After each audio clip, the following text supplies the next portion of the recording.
কি যিটো প্ৰতিবাদ কৰা হৈছে ৰাইজ বা ময়ো ইয়াৰ লগত সহযোগ কৰি আছোঁ একচুৱেলি পাৰ্মানেণ্ট যিটো ডাম্পিং গ্ৰাউণ্ড বনাবলৈ তেওঁলোকে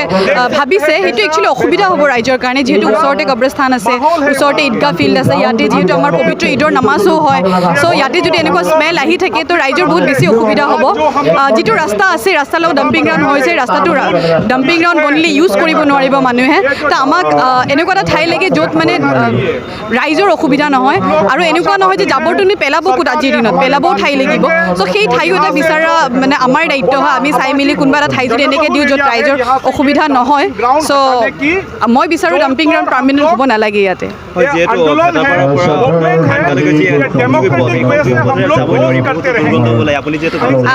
কাউন্সিলৰ হিচাপে মই এইটো মাত আগতেও মাতিছোঁ GMCত যেতিয়া মাছৰ কাটা আছিলে তেতিয়াও এই ছেইম অসুবিধাই আমি ফেচ কৰি আছিলোঁ যেতিয়া মাছৰ বজাৰ হৈছিলে আমি এইটো ৰাস্তা সঁচাকৈ ইউজ কৰিব পৰা নাই চ' মই যদি তেতিয়াও মাত মাতিছোঁ মই এতিয়াও মাত মাতিবৰ কাৰণে ৰেডি আছোঁ চ' মই বিচাৰোঁ ইয়াতে কোনো ধৰণৰ অসুবিধা হ'ব নালাগে ৰাইজৰ